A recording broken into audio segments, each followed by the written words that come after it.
She turned down over $1 million. She said no to equity in a league built to worship her. And in doing that one decision, she may have just ended the career of the most powerful woman in basketball. Stay with me, because what happened next is the kind of story leagues spend decades trying to prevent.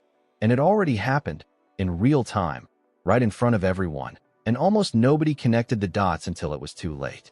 For over 100 years, professional sports has run on one unspoken law. The league is bigger than the player. Always. No exceptions. Commissioners have crushed bigger egos than this.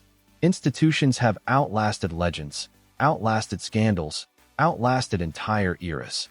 The shield always wins. That is the rule everyone in this business has lived by since the beginning. And right now, in the WNBA, that rule is not bending. It is breaking. Completely. In public.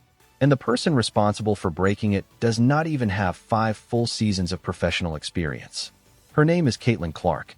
And what has happened around her over the last 18 months is not a basketball story anymore. It is a story about power, who holds it, who loses it, and how fast an entire institution can lose control of its own product without even realizing it is happening until the moment it is already gone. Multiple reports circulating through the league suggest that Commissioner Cathy Engelbert is not just frustrated behind closed doors. She is furious. And when you actually trace the timeline of how this moment arrived, you realize it was never one single event. It was a slow-motion collapse, built out of miscalculation after miscalculation, until the whole structure gave way at once.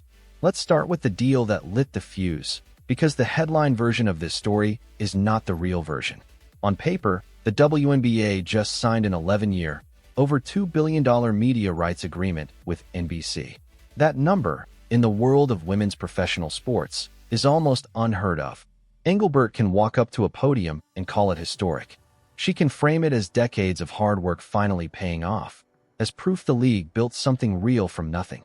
But that framing collapses the second you ask one simple question: what did NBC actually pay for? They did not pay $2 billion for the WNBA as an institution. They paid it for one player's gravitational pull. There is a massive difference between those two things, and everyone inside the industry already knows it. Reports indicate NBC's entire programming strategy is being built around Clark-centered coverage. The league's old marketing philosophy: spread the spotlight evenly, treat every roster spot as equal, protect the collective over the individual, does not interest a network that just spent billions of dollars. What interests NBC is where the eyeballs already are. And the data on that is not subtle. It points to one name, one number, one jersey. So NBC did exactly what a company with that much money does. They bought the rights, and then they quietly set the terms. Nobody asked Engelbert's permission. Nobody negotiated around her preferred image of the league. They looked at the numbers, found the center of gravity, and built the entire broadcast strategy around it. In doing that, they effectively took control of the product out of the commissioner's hands. She cannot call NBC and demand equal airtime for every franchise. She cannot instruct a private broadcast partner to redistribute focus across the roster the way she might once have controlled a locker room memo. The second that contract was signed, the network became the one setting the agenda, and the agenda has one player at the center of almost every frame. For a commissioner who has spent years trying to sell the WNBA as a unified, collective brand, that is not a partnership. That is a hostile takeover of the story she thought she was writing. And the tension reportedly boiling over behind closed doors right now is the sound of someone realizing, far too late, that she signed away the keys to people who never cared about preserving her version of the league in the first place. But here is where it gets even more interesting, because the NBC situation did not happen alone. It happened right alongside another moment that may have exposed the power shift even more clearly than any television contract could. Earlier this year, a brand new professional league called Unrivaled launched, co-founded by established WNBA stars, designed to give top players a lucrative, high-visibility option during the off-season. It had real financial backing. It had a legitimate roster of recognizable names. But it had one glaring problem. In a sports world that runs on individual star power now more than team identity, Unrivaled needed one specific name to turn itself from a promising experiment into a genuine cultural event. They went after Clark hard. The offer reportedly on the table was not a normal contract. It was the kind of package built specifically for someone the league desperately needs and knows it cannot afford to lose. A salary reportedly north of $1 million. Equity in the company itself. Serious performance incentives stacked on top. By any conventional measure, that is the kind of offer nobody walks away from. It was engineered to make refusal feel irrational. She turned it down anyway, and the shockwave from that decision rippled through the entire league. On the surface, walking away from that kind of money might look reckless, even arrogant.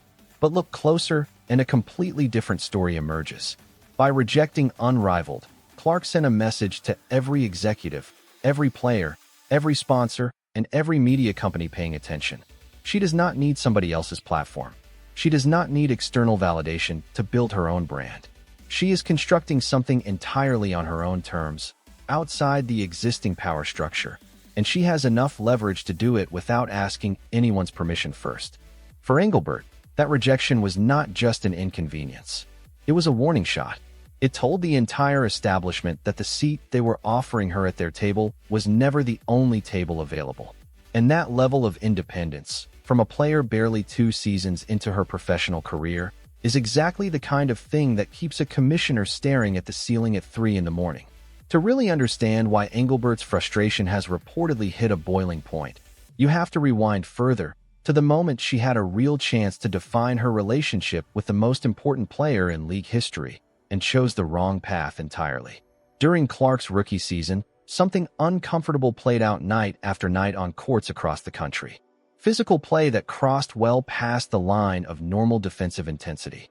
Targeted contact. Flagrant fouls that had fans reacting in real time, both in arenas and on social media, describing what they were watching less as hard-nosed basketball and more as a coordinated message being sent to the new arrival. The commissioner's office watched all of it happen and stayed quiet. That silence was not an accident. Multiple reports at the time suggested Engelbert was reluctant to come down hard on veteran players, worried it would fracture her relationship with the core of the league that had been there for years. She was trying to manage 2 completely different audiences at once. The new wave of fans who had discovered the WNBA specifically because of Clark, and the longtime players who resented the implication that one rookie was somehow outshining everything they had spent their careers building. So she said nothing. She let it play out. Then came the interview that made things so much worse. When directly pressed about the hostility, the physical targeting, the growing tension between fans and players, Engelbert gave an answer that became infamous almost overnight. She compared the situation to the legendary Magic Johnson-Larry Bird rivalry, framing the hostility as simply the natural byproduct of great competition, the kind of tension that drives ratings. What many people were watching as targeted aggression, she reframed as healthy rivalry. It landed like a disaster. Players' representatives pushed back hard. Clark's growing fan base turned on Engelbert almost instantly. Sports commentators who had been closely following the situation called the comparison tone-deaf at best, evasive at worst. She was forced into a public apology within days, but the damage to her credibility was already permanent.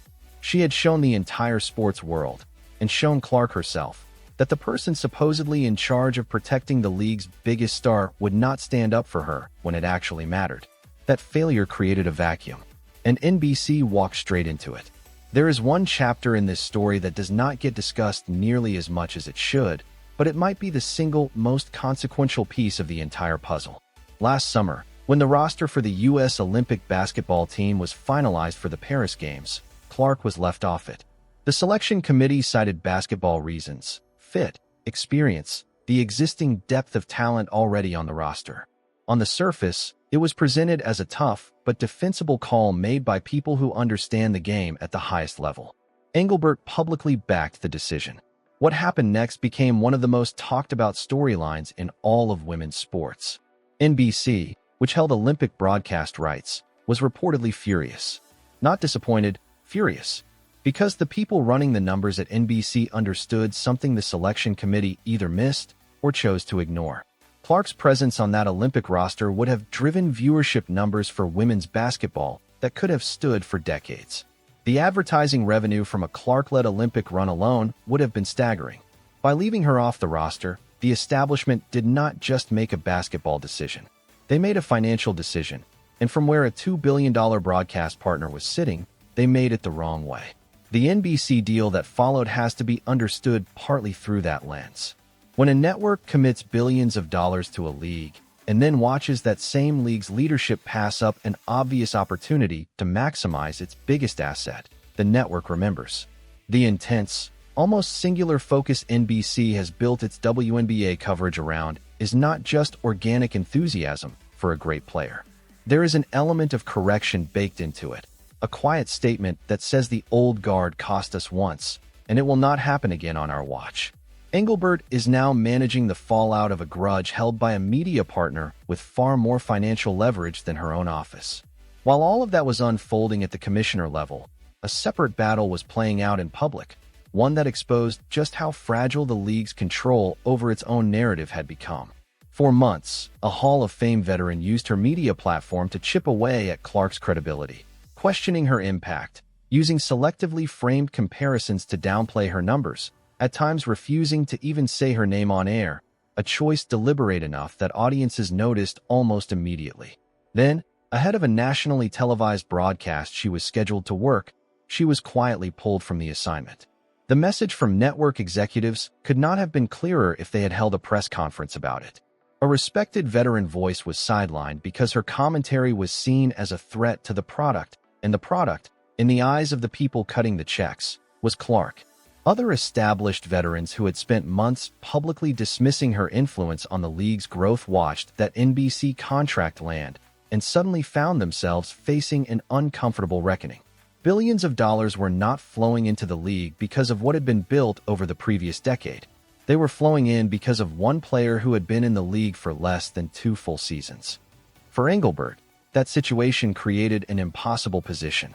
She has real relationships with veteran players who carried the league through years of financial struggle and public indifference, long before any of this attention arrived. But her new media partners were now drawing hard, unambiguous lines around who was and was not allowed to publicly criticize the player driving their investment. She was being forced to choose between protecting the culture she inherited and satisfying the partners, now paying to take the league somewhere it had never been. There is no version of that choice where everybody walks away happy. Strip away all the politics and personalities, and what is left is a financial reality so stark it makes almost everything else in this story secondary. For more than 2.5 decades, the WNBA operated at a loss. It survived largely because of outside financial support that kept it alive through seasons where the business model simply did not work on its own. The women's game was worth protecting and worth developing, but by any honest measure, it was not yet self-sustaining. That was the baseline every commissioner before Engelbert had to manage around. Then Clark's rookie season happened. Arenas that had sat half-empty for years started selling out completely. Merchandise sales did not just tick upward, they reportedly exploded by hundreds of percent. Television ratings hit numbers the league had never come close to before. Charter flights, something players had been requesting for years purely on safety grounds, were suddenly approved because the revenue to support them finally existed. In the span of a single season, the league went from financial dependency to something that actually resembled a functioning, profitable business. And virtually every analyst tracking the numbers pointed to the exact same cause. The problem, from Engelbert's seat, is that this new financial reality comes with an enormous vulnerability built into its foundation. The entire structure now rests on one person's continued health, engagement, and presence on the court. If she suffers a serious injury, the projections collapse overnight. If she ever decides to play a season overseas instead, the rating story falls apart. If she reaches a genuine breaking point with how the league treats her and signals even a hint of that publicly, the assumptions built into that NBC contract become impossible to meet. That is an extraordinary amount of leverage for a single player to hold, and it fundamentally changes every conversation between her representation and the league office. In a normal labor negotiation, the organization holds the structural upper hand. It can set conditions, enforce rules, manage expectations from a position of authority. That dynamic no longer fully applies here. The player has effectively become the economy. The league office is managing around her, not above her. Sponsors notice this shift immediately. Major brands are investing in the league at record levels. but their marketing dollars are overwhelmingly centered on one athlete. Reports suggest her individual endorsement deals now exceed her league salary by a wide margin, which creates a strange and uncomfortable dynamic for the WNBA itself. Her financial loyalty, to whatever extent that can be directed, naturally runs toward the sponsors paying her directly before it runs toward the league paying her a fraction of that. If a sponsor's interests suggest she should skip a particular league event or prioritize a different commitment, the league has very limited leverage to push back. Reports indicate sponsors have started going directly to her camp to negotiate opportunities, bypassing the commissioner's office entirely. That is not a small procedural detail. That is the market itself telling the commissioner she is no longer the essential middle person she once assumed she was. There is one more layer to all of this that raw numbers cannot fully capture, and it comes down to the people actually watching. The fans who arrived in the WNBA specifically because of Clark are fundamentally different from the league's traditional audience in one important way. Their loyalty runs to her, not to the institution around her. The league's longtime fan base, passionate, deeply invested in its history and culture, has a relationship with the sport itself, following teams and storylines across seasons and years. This newer wave of fans arrived through a single door. They follow one person. The league is simply the venue where that person happens to play. It is not, on its own, the object of their attachment. This distinction matters enormously for how Engelbert has to manage public perception now.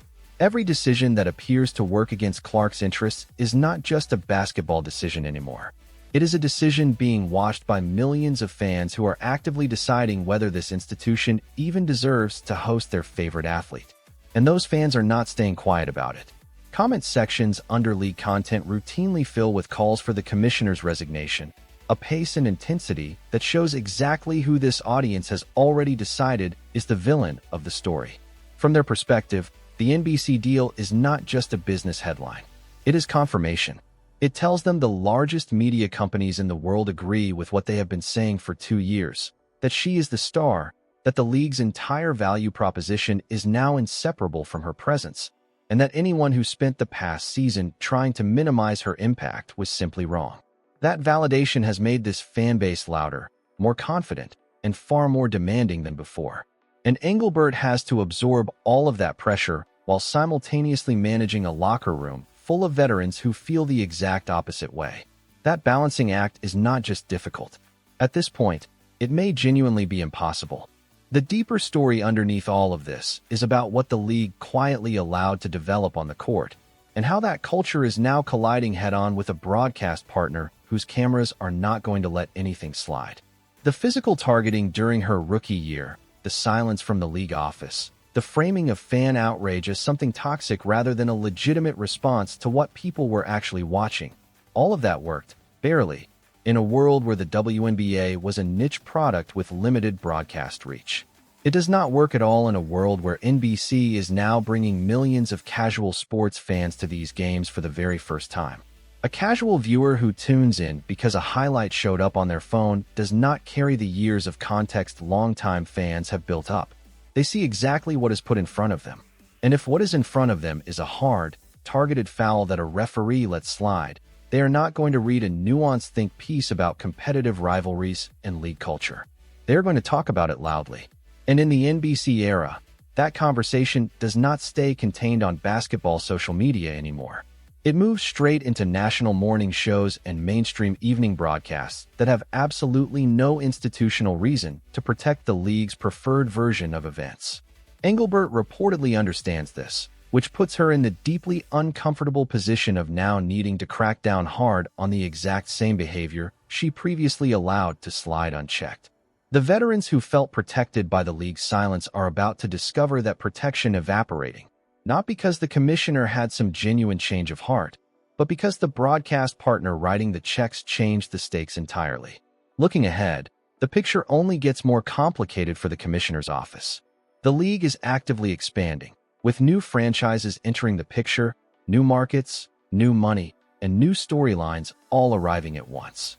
On paper, that should be cause for celebration. Expansion is usually a clear sign of a healthy league. But expansion also means more moving pieces, more competing interests, and more opportunities for a power structure that is already destabilized to shift even further out of the commissioner's hands. Rumors circulating within league circles suggest Clark's camp is fully aware of the leverage they now hold and may soon begin formalizing demands that reflect exactly that. Private travel arrangements, enhanced security protocols, scheduling considerations designed to protect her availability for the national broadcasts NBC values most. Rest provisions that guarantee she is at full strength for the exact games the network wants to showcase. A year ago, requests like that from a player with her level of experience would have been laughed out of a league office meeting. Today, the moment her team signals any dissatisfaction with how she is being treated, network executives are reportedly capable of picking up the phone and making the commissioner's life extremely difficult, extremely fast. That is what the current power structure actually looks like. The commissioner is no longer the ultimate authority in the room. She has effectively become the coordinator, facilitating a relationship between the player generating the value and the corporations monetizing it. Her office still sets rules, still manages logistics, still maintains the institutional framework on paper. But the real leverage now sits somewhere else entirely. The title of commissioner remains. The authority that title used to carry has quietly relocated. There was a moment, not that long ago, when a different path was genuinely available. A moment where the commissioner could have recognized exactly what she was looking at, not just in terms of ratings and revenue, but in terms of the league's entire future, and made a deliberate, public decision to be on the right side of that history. To defend her star when it was politically uncomfortable to do so. To confront the veterans when the physical targeting became impossible to justify.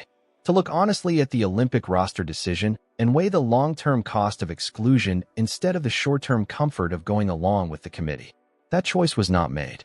And everything reportedly happening behind closed doors right now is the sound of someone finally reckoning with exactly what that cost her. Here is where it all lands. The NBC announcement was never just a television deal. It was the final piece of a restructuring that had been quietly building for well over a year. Reports suggest Engelbert now finds herself furious and outmaneuvered, not because the market shifted against her out of nowhere, but because she refused to read where it was already heading until it was far too late to position herself on the right side of it. Clark did not overthrow the league's power structure through confrontation. She did it through performance, through commercial dominance, through the kind of market validation no internal league politics can override. She walked away from a seven-figure offer and told the entire establishment she did not need their platform to build her own. She became the reason the world's biggest media companies are now paying billions to broadcast a league that spent 25 years surviving on outside support. She endured a season of targeted physical play, institutional silence, and open gatekeeping from parts of the establishment, and came out the other side with more leverage than when she walked in. The veterans who spent months insisting reality would eventually catch up to her were not wrong.